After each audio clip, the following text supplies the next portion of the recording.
Prerequisites, Section 6, complex numbers. The number I equals the square root of -1 is defined as a solution to the equation I squared plus 1 equals 0 and is the imaginary unit. If I was to solve this equation, I squared plus 1 equals 0, I squared equals -1, I equals plus or minus the square root of -1, where the square root of -1 is coming into play. I is the square root of -1.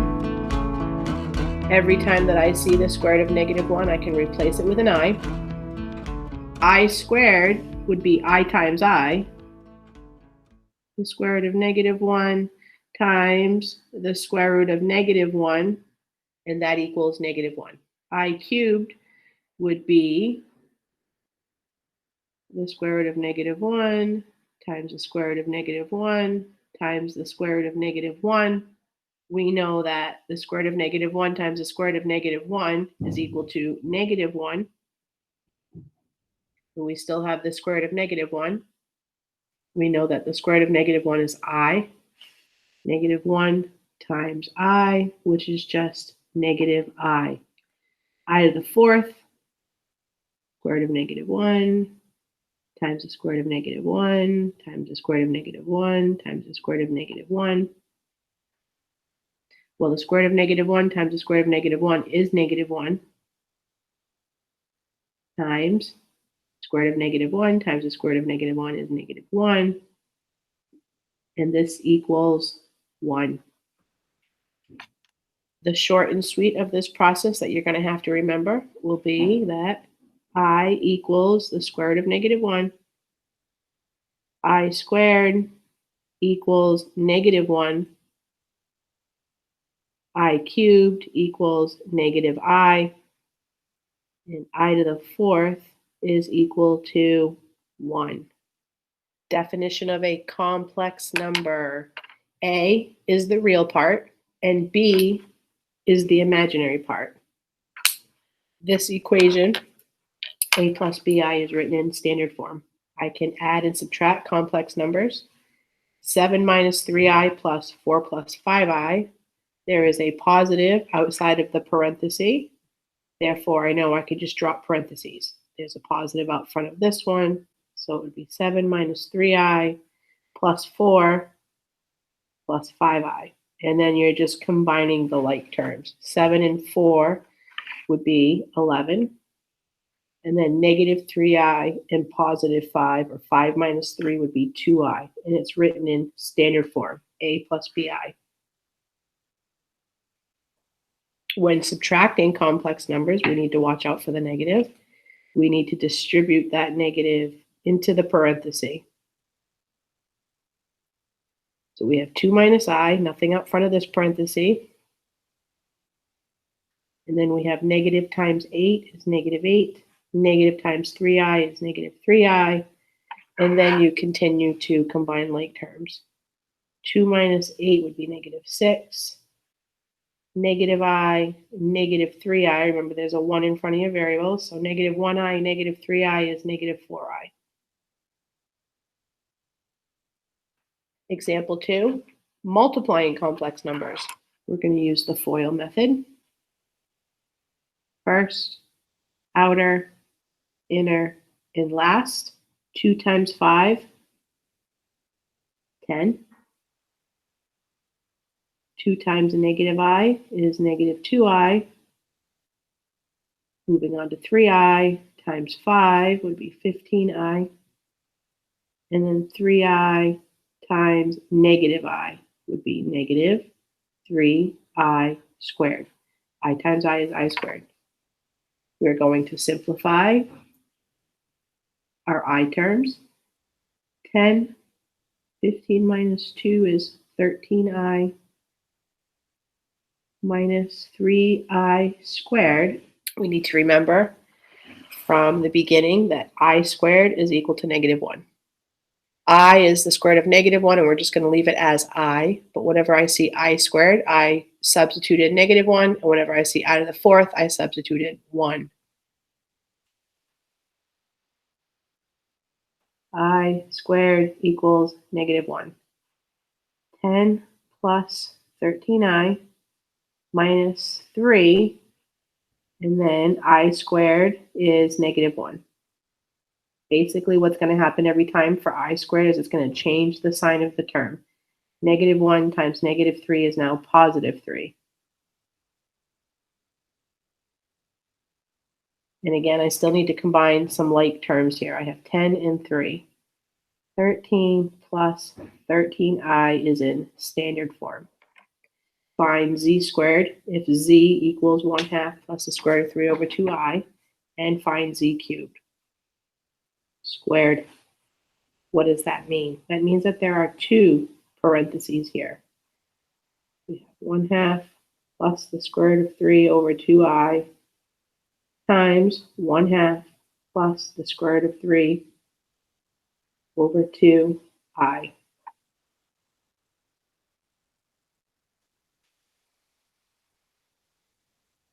We're just going to do FOIL again.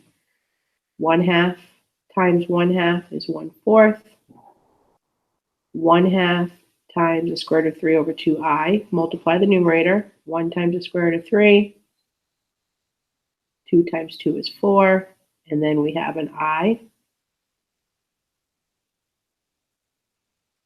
Now we're moving on to the square root of 3 over 2i times 1/2. Multiply straight across. We get the square root of 3 over 4i. Square root of 3 over 4i. And then the square root of 3 over 2i times the square root of 3 over 2i. The square root of 3 times the square root of 3 is the square root of 9, which is going to reduce. 2 times 2 is 4. And then I times I is I squared. And now we just need to simplify. We have our I terms. 1/4 plus the square root of 3 over 4 plus the square root of 3 over 4. We're adding fractions. We need a common denominator, which we have. We have the common term with I, so I know my answer is still going to have a 4 for the common denominator, and it's still going to have an I. What is the square root of 3 plus the square root of 3? 1 square roots of 3 plus 1 square roots of 3 is 2 square roots of 3.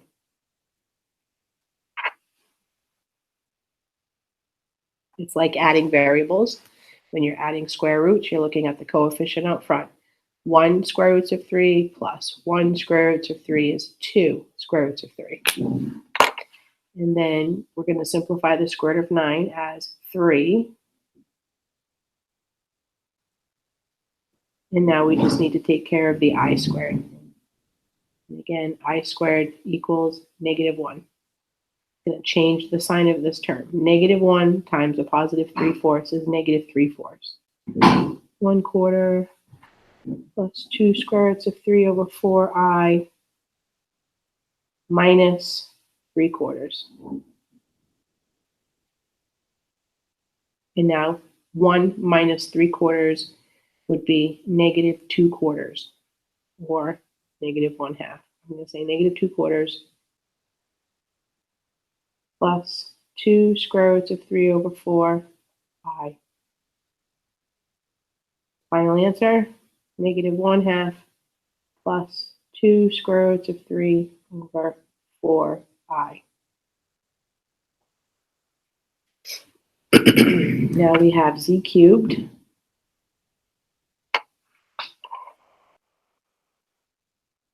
Looking back, I can see that 2/4 can also be reduced. 2/4 is going to be 1/2.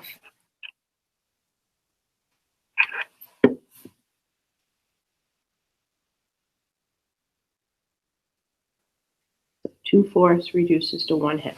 All right.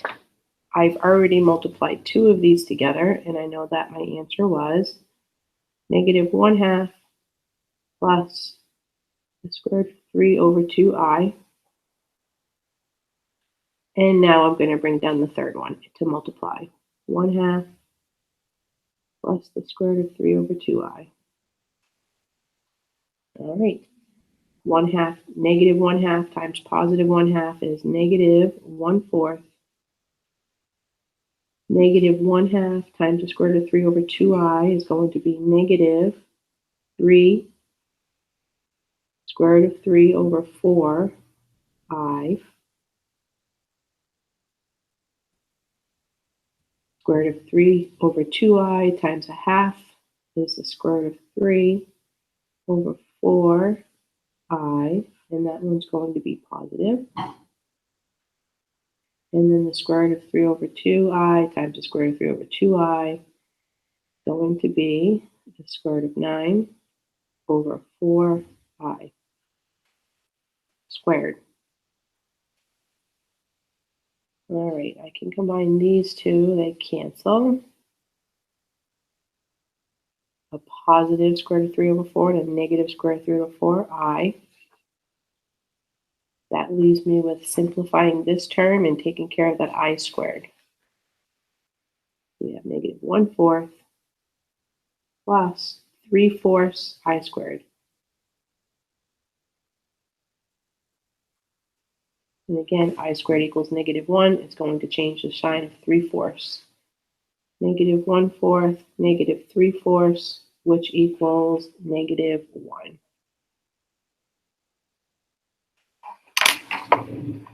Next, we have the complex conjugate. If I have a plus bi, I'm going to have a minus bi. Here you go. A plus bi and a minus bi. I need to write this complex number in standard form. You can't have i's in the denominator. I need to get that out of the denominator. Doesn't matter if it's in the numerator. I am going to multiply by the conjugate of 3 minus I. The conjugate of 3 minus I is 3 plus I. I don't want to change the value of the fraction, so whatever I multiply the denominator by, I need to multiply the numerator by 3 plus I as well.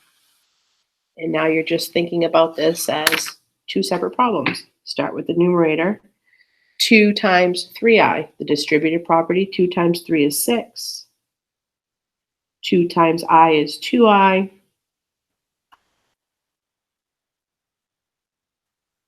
And now in the denominator, we're going to FOIL. 3 minus I times 3 plus I. So 3 times 3 is 9. 3 times I is 3i. Negative I times 3 is negative 3i. And negative I times I is negative I squared. Need to simplify. I can see that these are going to cancel. Positive 3i, negative 3i. The goal is to not have any i's in the denominator. This says 9 minus I squared.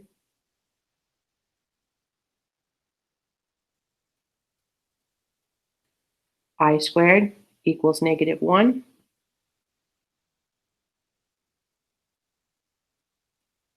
9 minus I squared is negative 1. And we end up with 9 plus 1 is 10. So 6 plus 2i over 10. We're almost there.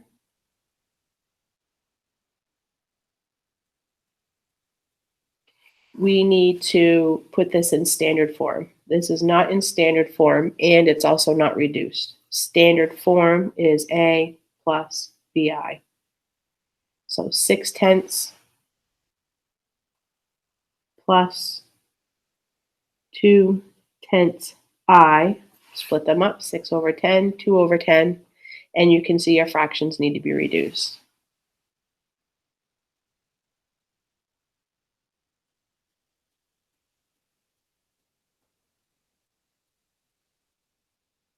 Final answer, 3/5 plus 1/5 I.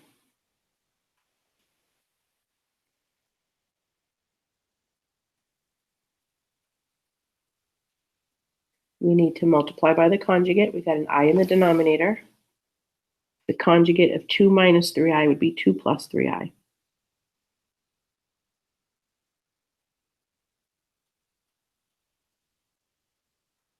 Two plus 3i over 2 plus 3i is still just 1. So we're multiplying by 1. We're not changing the value, but we do need to get the I out of the denominator. This time you have FOIL in the numerator and you have FOIL in the denominator. All right. Maybe you like to see it written like this.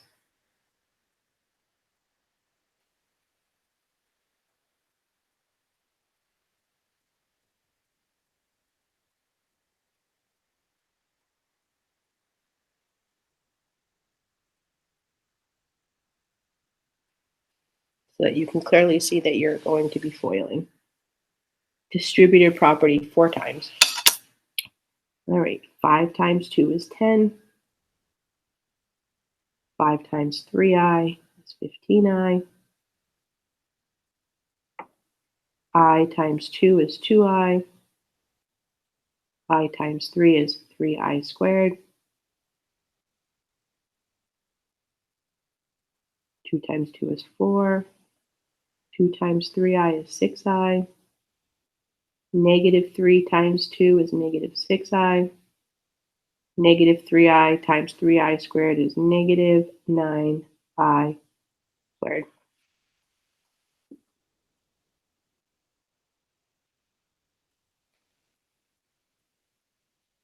I need to simplify.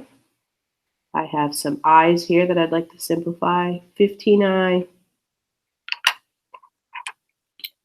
15i and 2i is 17i. I also have 3i squared, positive 3i squared. I squared is negative 1. Negative 1 times 3 is going to be a negative 3.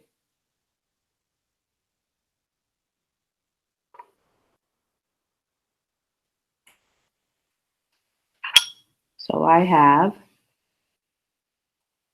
10 plus 17i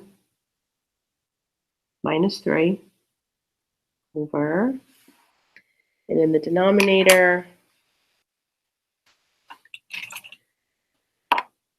I would like to combine 6i and negative 6i, they cancel.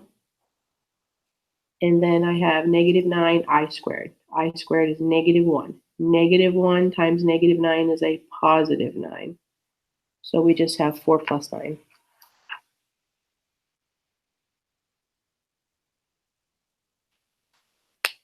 Ten minus 3 is 7, plus 17i.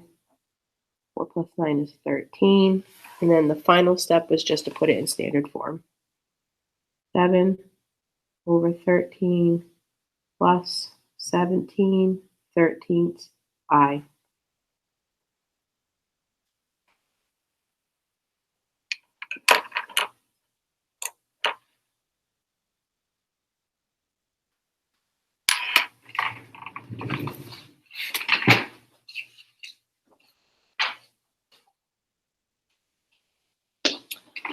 All right. Example 5, solve the quadratic equation. Here's our quadratic equation. We're going to be seeing, as we move on, about the solutions to the problem. If the discriminant, which is b squared minus 4ac, the discriminant,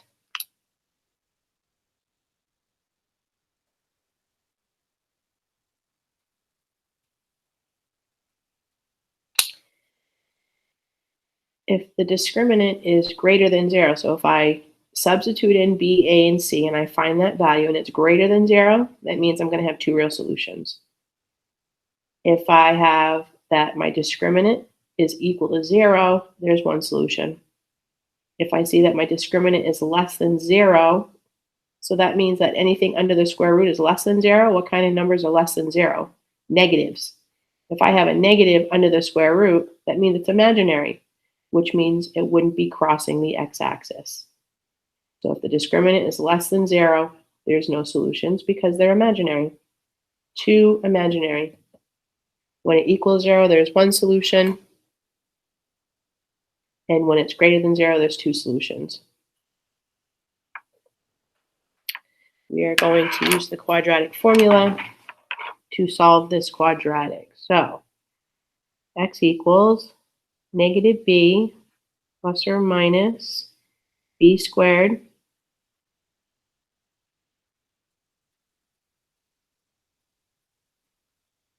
minus 4 times A times C all over 2 times A. What do we have here? 1 minus 4.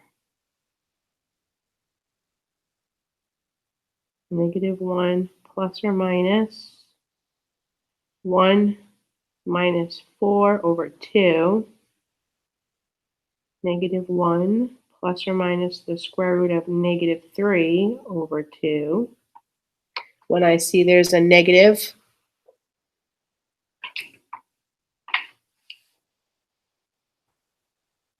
when I see that there's a negative under the square root, that's imaginary. I would rewrite this as x equals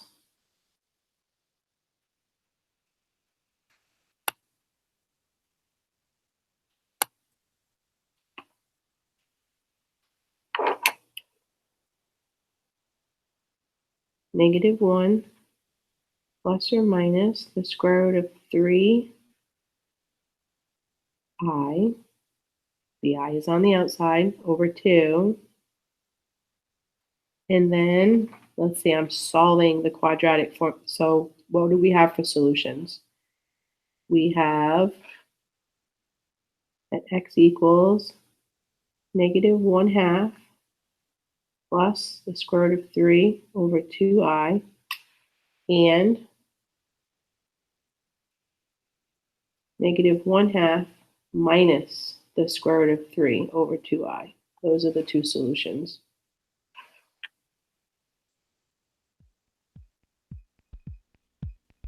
If I looked at my discriminant, which reduced to negative 3, I would see that the discriminant was less than 0. It was negative 3. And we had imaginary solutions. We've got the two imaginary solutions.